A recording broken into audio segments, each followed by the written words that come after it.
అందరికీ నమస్కారం.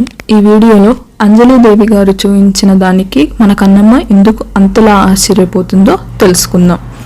ఇక కథలోకి వెళ్తే, కన్నమ్మ వైపు కొంచెం ఆనందంగా చూస్తూ, పోనీలే నాన్న, నువ్వైనా అర్థం చేసుకున్నావు. ఎన్నో రోజుల నుంచి పక్కన ఉండి చూస్తూ వాడి గుణాలు తెలిసిన వాళ్లే వాడిని తప్పు పట్టారు. అంతటితో ఆగారా?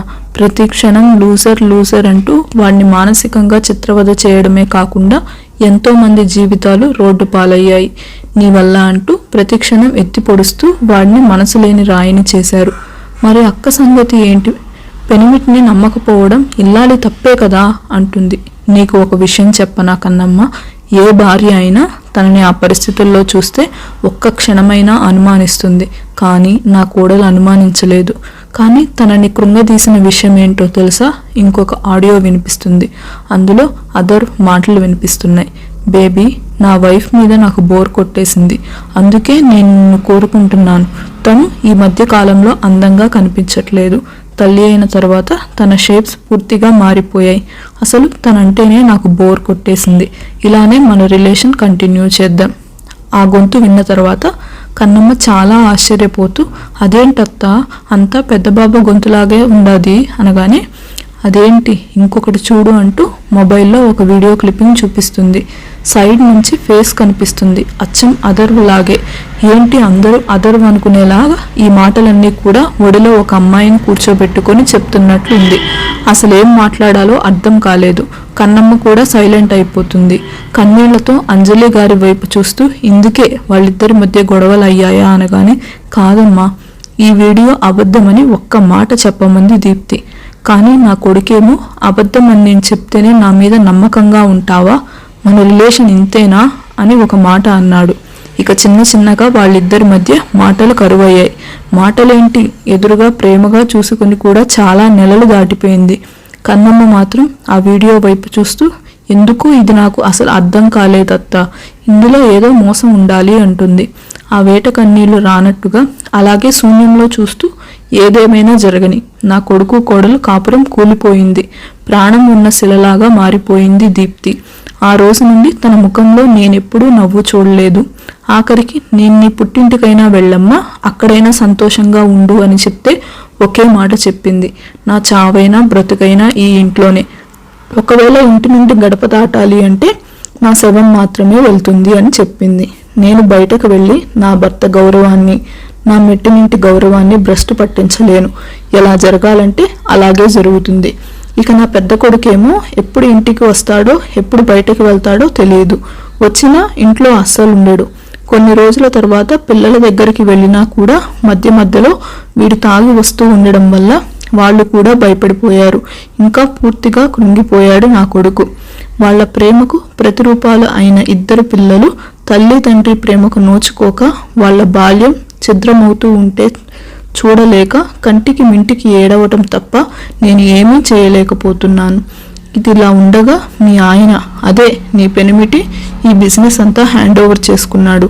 అదర్కు డీల్ చేసిన ప్రాజెక్ట్ మనకి రాకపోవడం వల్ల నిజంగానే కొన్ని లక్షల మంది రోడ్డున పడ్డారు. ఇన్వెస్టర్స్ అందరూ కూడా వాళ్ళ మనీ రిటర్న్ చేయమని గొడవ పడ్డారు. చాలా మాటలు అన్నారు. మీ మామయ్య గారేమో ఈ మానసిక ఒత్తిడి వల్ల ఆఫీస్కి వెళ్లకుండా సైలెంట్గా ఉండిపోయారు. అసలు ఆఫీస్కి వెళ్ళేవాడు కాదు. అప్పుడే ఫారిన్ నుండి తన స్టడీ కంప్లీట్ చేసుకుని వచ్చిన ఇషాన్ వీటన్నింటినీ డీల్ చేస్తూ చాలా ఒత్తిడికి లోనవుతూ కుటుంబాన్ని ఒక తాటి మీదకి తీసుకురావడానికి ప్రయత్నాలు చేస్తూ ఉన్నాడు. ఇక అర్నవ్ విషయానికి వస్తే, వాడికి పెద్దగా బిజినెస్ చేసే ఇంట్రెస్ట్ లేకపోవడం వల్ల, అదే కాక తన చదువు కూడా వేరే, డాక్టర్ చదివాడు. అందులోనూ ఆయుర్వేదిక్ డాక్టర్గా ల్యాబ్లో రీసెర్చ్ చేస్తూ ఎప్పుడూ బిజీగా ఉంటాడు. ఇక వాడి భార్య మేఘన, అమ్మాయి చాలా మంచిది, ఎటువంటి కల్మషం లేదు. కాకపోతే కుటుంబ విషయాలు పట్టించుకోవాలి, బాధ్యతగా ఉండాలి అని అనుకోదు. ఏదో తన చదువు లోకంలో తను ఉంటుంది. ఇది ఇలా జరుగుతూ ఉండగా మీ మామయ్య గారు మీ ప్రాంతానికి రావడం, అక్కడ యాక్సిడెంట్ అవ్వడం, ఆ తర్వాత కూడా కొన్ని రోజులు కోమాలో ఉండి ఆ తర్వాత బయటికి వచ్చారు. యాక్సిడెంట్లో వెన్నుముకకి దెబ్బ తగలడం వల్ల నడవడానికి కాస్త ఇబ్బంది ఏర్పడింది. ఇదమ్మా ప్రస్తుతానికి మన కుటుంబ పరిస్థితులు అంటుంది. ఆ తర్వాత కొన్ని క్షణాలు మౌనంగా సాగిపోయాయి. కన్నమ్మ మాత్రం తన కన్నీళ్లను తుడిచేసుకొని, అత్త ఇట్టా ఉండడం నాకేంటి నచ్చలేదు, ఈ పరిస్థితులన్నీ మార్చేద్దాం అంటుంది. ఆవిడ కన్నమ్మ వైపు చూస్తూ, ఇవన్నీ అంత త్వరగా మారిపోవమ్మా, ఈ పరిస్థితుల్ని మార్చాలి అంటే అంత త్వరగా మారేవి కావు. అబ్బా, నువ్వట్ట నిరాశగా మాట్లాడబాకు. ఏది బేగి కావాలంటే అవ్వదు. బేగి అంటే ఆవిడ ఒక్క క్షణం ఆలోచించగానే కన్నమ్మ బుర్ర గోక్కుంటూ కొంచెం సేపటి తర్వాత, అదే అత్త, ఏది కూడా తొందరగా అవ్వాలంటే అవ్వదు, కూసింత సమయం కావాలి కాదేటి. కన్నమ్మ అంత ధైర్యంగా మాట్లాడుతుంటే అంజలి గారు కొంచెం ఆనందంగా, కొంచెం ఆశగా చూస్తూ, నిజంగా మన ఇల్లు ఇదివరకట్లాగా సంతోషంగా ఉంటుందా అనగానే, ఇదిగో అత్త, నేను ఇంత సమయం అని చెప్పలేను, ఏదైనా ప్రయత్నం అయితే మొదలు పెట్టాలి కాదేటి. అంజలి గారు కన్నమ్మ చెప్పిన దానికి, ఓహో, ప్రయత్నం అనుకుంటా, సరే అత్త, నువ్వు ఇవన్నీ ఆలోచించు, మాకు ముందు బుల్లెమ్మ బుల్లోడు సక్కంగా రావాలా. బిడ్డల్ని చూస్తా ఉంటే కడుపు తరుక్కుపోతా ఉండాది. ఎట్టా ఉండాల్సిన బిడ్డలు ఎట్టా అయిపోయినారు. అత్త, నువ్వు ఏటి అనుకోనంటే బిడ్డల్ని రేపటి సంధి నేను చూసుకుంటాను, ఆలనా పాలన. ఆ మాటకి అంజలి గారు అలాగే చూస్తూ ఉంటే కన్నమ్మ కొంచెం ఇబ్బందిగా చూస్తూ, ఏటత్తా, నేను అడవి మనిషినని ఆలోచిస్తా ఉండావా అనగానే వెంటనే కన్నమ్మ నోటి మీద చెయ్యి పెట్టి, అలా అనకు బంగారం, నువ్వు నా బిడ్డతో సమానం, నీ ప్రేమ అమృతం, దాన్ని ఎప్పుడైనా నేను తప్పు పడతానా? నేను అందుకు చూడలేదురా నీ వైపు. బిడ్డలకి తల్లి ప్రేమ పంచుతాను అంటే నేనెందుకు కాదంటాను? ఏ పరిస్థితి అయినా ఎంత చక్కగా అర్థం చేసుకుంటావో, అందుకే నీ వైపు మురిపంగా చూశాను. నేను నా బిడ్డ వైపు చూడకూడదా అనగానే, ఓసోస్, నేనిప్పుడు అట్టా అన్నా నువ్వు ఎప్పుడైనా చూసుకోవచ్చు, అది సరేగానత్తా అంటూ వీలేదో మాట్లాడబోయేలోపు జమునా దేవేందర్ గారు అక్కడికి వస్తారు. వాళ్ళని చూసి కన్నమ్మ లేచి నిలబడి, ఓ అవ్వా తాత, మీరేంటి చిన్న కూనాల మాదిరి ఇన్ని మెట్లకి ఈ సమయంలో నిద్రపోకుండా ఈడికొచ్చినారా? వాళ్ళు మత్తుగా నిద్రపోతున్న మనవడి వైపు చూసి బాధతో కళ్ళు మూసుకుంటారు. కన్నమ్మ వాళ్ళిద్దరి పరిస్థితి అర్థం చేసుకుని నేరుగా వెళ్ళి వాళ్ళ చేతులు పట్టుకొని, మీరు ఇట్టా ఈ వయసులో బాధపడితే ఆరోగ్యం దెబ్బతింటాది, మీరేటి దిగులు పడొద్దు, పెద్ద బాబా ఇదివరకట్లా చాలా హుషారుగా ఉంటాడు, మనమందరం చాలా సంతోషంగా ఉంటాం అనగానే ఆ పెద్దవాళ్ళిద్దరు కూడా కన్నమ్మ వైపు చూస్తూ, నీ నోటి చలవ వల్ల అలా జరిగితే అంతే చాలమ్మా ఈ జన్మకు, ఇక మాకేమీ వద్దు, ఈ వయసులో నా బంగారం బాధ మేము చూడలేకుండా ఉన్నాము అంటూ మనవడి వైపు చూసి చెప్తారు.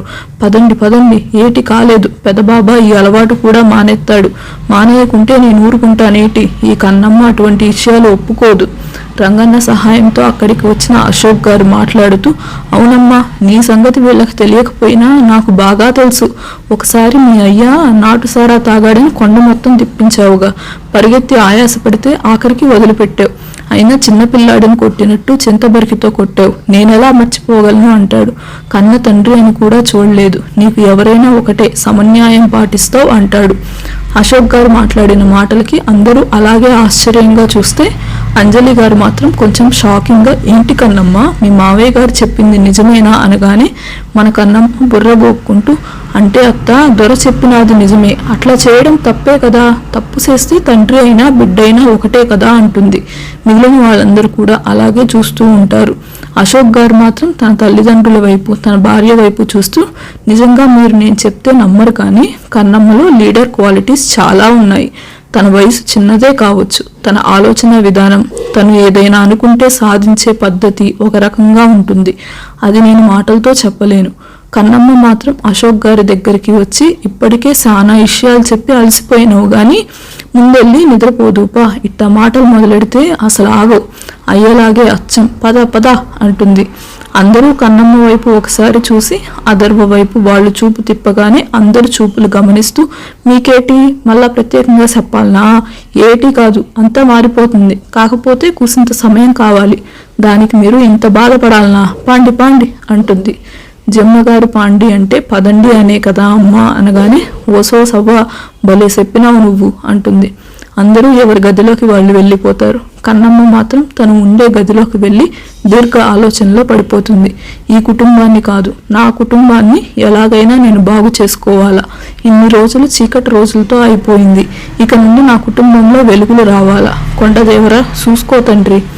ఆ గదిలో ఉన్న ఫ్యామిలీ ఫోటో వైపు చూస్తుంది. తన చూపు మొత్తం కూడా తన భర్త మీదే ఉంటుంది. నీ పద్ధతి నాకేటి అర్థం కావట్లేదు పెనిమిటి, అసలు నేనంటే నీకు కూసంత కూడా ప్రేమ లేదా అనుకుంటుంది. ఆలోచనలతోనే కన్నమ్మకి తెల్లవారుతుంది. వాళ్ళ పెళ్లి జరిగి వారం దాటిపోయింది. పూజ చేసుకుంటున్న అంజలి గారి ఫోన్ పదే పదే మోగుతూ ఉంటే ఇషాన్ నెంబర్ ఉండటంతో ఆనందంగా ఫోన్ ఎత్తి కన్నా అనగానే మిగిలిన వాళ్ళందరూ కూడా అక్కడికి వస్తారు. కన్నమ్మకి మాత్రం తెలియని ఆనందం, మనసులో పులకింత. పెనిమిటి మాట్లాడుతూ ఉండాడా అనుకుంటూ అంజలి గారికి దగ్గరగా వచ్చి ఏదో పని చేస్తున్నట్లు వాళ్ళ మాటలు వినడానికి సిద్ధమైపోయింది. కన్నమ్మ చేష్టలకి చిన్నగా నవ్వుకుంటూ ఎలా ఉన్నావు కన్నా అనగానే నేను బాగున్నాను మమ్మీ, మీరంతా ఎలా ఉన్నారు? నేను ఈరోజు ఈవినింగ్ అంతా వచ్చేస్తాను. ఇక్కడికి వచ్చిన వర్క్ ఆల్మోస్ట్ ఫినిష్ అయిపోయింది. ఇక్కడికి వచ్చేస్తున్నావా అంటూ ఆనందంగా అడిగి మళ్ళీ కోడల వైపు చూడగానే తన ముఖంలో చిరు సిగ్గుకి చాలా సంతోషపడిపోతుంది. అలా అందరి గురించి అడిగి ఫోన్ పెట్టేయగానే కోడల వైపు చూస్తూ ఏమే కోడలి పిల్ల, మరి నీ పెనిమిటి వస్తున్నాడంట, ఏం చేస్తావు అనగానే 2 చేతులతో తన ముఖాన్ని కప్పుకొని అటు ఇటు ఊగిపోతూ ఓ అత్త, నాకు చాలా సిగ్గుగా ఉండాది, ఇట్లాంటి మాటలు ఎవరైనా అడుగుతారేటి అంటూ చాలా స్పీడ్గా పరిగెత్తుతుంది. ఆ పరిగెత్తే ప్రాసెస్లో అప్పుడే తన రూమ్ నుండి కిందికి వస్తున్న అదర్ ఇంకోవైపు నుండి ఫోన్ కాల్ మాట్లాడుతూ వస్తుంది దీప్తి. నేరుగా వెళ్ళి దీప్తికి డాష్ ఇవ్వగానే ఒక్క ఉదుటున అదర్ మీద పడిపోతుంది. ఆ పడిపోయే ప్రాసెస్లో ఫోన్ కింద పడిపోతే తన భార్యను భద్రంగా గుండెల్లో దాచుకుంటాడు మరొక్కసారి. కన్నమ్మ తన పరుగుకి బ్రేక్ వేసేసి వెనక్కి తిరిగి చూడగానే భార్యాభర్తలు ఇద్దరినీ చూసి ఒక్క క్షణం తను ఏం చేసిందో అర్థం కాలేదు. విషయం అర్థమైన వెంటనే ఏదో ఆలోచన మైండ్లోకి రావడంతో వెంటనే వీళ్ళ ఎదురుగా వస్తుంది. భార్యాభర్తలు ఇద్దరు మాత్రం ఈ లోకంలో లేరనే చెప్పాలి. భయంగా అదర్ షర్ట్ గట్టిగా పట్టుకుంటుంది దీప్తి. అదర్వు కూడా ఎక్కడా తన భార్య కింద పడిపోతుందో అని గట్టిగా తన 2 చేతులతో బంధించేశాడు. కుటుంబ సభ్యులందరూ కూడా అలాగే చూస్తూ నిలబడతారు. పిల్లలు కూడా అలాగే చూస్తూ ఉంటారు. వాళ్ళకి ఊహ తెలిసినప్పటి నుండి కన్నమ్మ పెళ్లి రోజు ఒక రోజు ఇంత దగ్గరగా ఉంటే ఇప్పుడు మరొక్కసారి ఎందుకు ఆ చిన్ని హృదయాలకు చాలా ఆనందంగా అనిపించింది. కొన్ని క్షణాలు వాళ్ళిద్దరి మధ్య అలాగే కరిగిపోయాయి. మరో నిమిషంలో దీప్తి స్పృహలోకి వచ్చి తలెత్తి అదర్ వైపు చూడగానే దీప్తి కదిలిన వెంటనే తను కూడా దీప్తి వైపు చూస్తాడు. ఆ కళ్ళల్లో ఎందుకు ఇలా ఉన్నాయి మన జీవితాలు అన్న ప్రశ్న ఒకటైతే అంతులేని బాధ ఇంకొక వైపు. వెంటనే దూరం జరగగానే అదర్వు కూడా తన చుట్టూ ఉన్న చేతులు తీసేసి సారీ అనగానే వెంటనే కన్నమ్మ ఏటది ఏటా అన్నావు పెద్ద బాబు నువ్వు అని అనగానే సారీ చెప్తున్నానురా అంటాడు. సారీ సారీ అంటే అంటూ కొన్ని క్షణాలు బుర్రగోక్కొని క్షమించమని కదా. అవునమ్మా అనగానే నువ్వెందుకు సారీ చెప్తా ఉండావు, నేను చూసుకోకుండా పడేసినాను కదేటి, అసలు ఎట్టా జరిగిందంటే నేను వివరంగా చెప్తా అంటూ నువ్వు బేగి ఆ తాపల మీద నుండి రా అంటుంది. పక్కనే ఉన్న ఇంటి పని మనిషి లక్ష్మి తాపల అదేంటమ్మా అనగానే పక్కన కూర్చొని ఈ సన్నివేశాన్ని చూస్తున్న అశోక్ గారు తాపలు అంటే స్టెప్స్ అనే అర్థం. ఓ బాబా ఏటి నువ్వు చెప్పిన పని బేగి చేయాలి అనగానే మిత్రమ్మ నన్ను వెళ్ళనివ్వురా అనగానే యాడికి వెళ్తా ఉండావు అనగానే ఆల్రెడీ తను రెడీ అయి ఉంటాడు అక్కడి నుండి బయటికి వెళ్ళిపోవడానికి. దీప్తి మాత్రం ఒక్కసారి అదర్ వైపు చూసి లోపలికి వెళ్ళాలని చూస్తుంది. అది గ్రహించిన కన్నమ్మ నువ్వుండు దీపమక్క అంటూ ఏంటమ్మా మీ అక్కని దీపాన్ని చేసావా అంటారు జమున గారు. దీపం అంటే అర్థం ఏంటి, ఇంటికి వెలుగులిచ్చేది కాదేటి. మా అక్క కూడా అంతే, ఈ ఇంటి మహాలక్ష్మి, ఇప్పుడు వెళ్తే మళ్ళీ ఎప్పుడు వస్తాడో నా బిడ్డ అనుకుంటూ అంజలి గారు అలాగే చూస్తూ ఉంటే కన్నమ్మ మాత్రం వెంటనే ఓ బాబా నువ్వేటి, నేను చెప్పింది అసలు చేయలేదు, నేను అలిగినాను, నేను అసలు మాట్లాడను, నాకు ఏడుపు కూడా వస్తూ ఉండాది అంటూ యాక్షన్ మూవీ మొదలు పెడుతుంది. తన పిల్లలు కూడా అంత చొరవగా ఎప్పుడు గొడవ చేయలేదు. వాళ్ళ ఊహ తెలియక ముందు తప్ప ఎందుకో నిజంగానే తన కూతురే అలా గొడవ చేసినట్టు అలిగినట్టు అనిపించగానే వెంటనే కన్నమ్మ వైపు చూస్తూ ఏమైందమ్మా, ఎందుకు, ఇప్పుడు నేనేం చేయాలి, నువ్వు అలా బాధపడకు అనగానే అయితే నువ్వు నేను చెప్పినట్టు చెయ్యాలి. చాలా రోజుల తర్వాత ఆ ఇంటి పెద్ద బిడ్డ గొంతు వినిపించగానే అందరూ అలాగే చూస్తూ ఉండిపోతారు. ఆ ఇన్సిడెంట్ జరిగిన తర్వాత ఒక్క మాట లేదా 2 మాటలు తప్ప ఎక్కువగా మాట్లాడడం కూడా మానేశాడు. ఇప్పుడు వీళ్ళందరూ కూడా ఇన్ని మాటలు వింటూ ఉంటే అలాగే చూస్తున్నారు. తన దారిన తను వెళ్తున్న దీప్తి అదర్వ గొంతు విని అలాగే ఆగిపోగానే కన్నమ్మ ఒక చిన్న చిరునవ్వు నవ్వి ఇదిగో దీపమక్క, నువ్వు కూడా నేను చెప్పినట్టు చెయ్యాలా, లేదంటే నేను ఏడుస్తా, నేను నీ చెల్లినే కదా, అవునా కాదా, ఇప్పుడు దీప్తి రియాక్షన్ ఏంటి, ఇంతకీ కన్నమ్మ ఏం చేయాలనుకుంటుందో అని తెలుసుకోవాలనుకుంటే నెక్స్ట్ వీడియో చూడండి. ఈ వీడియో మీకు నచ్చినట్టయితే లైక్ చేసి మా ఛానల్ని సబ్స్క్రైబ్ చేసుకోండి.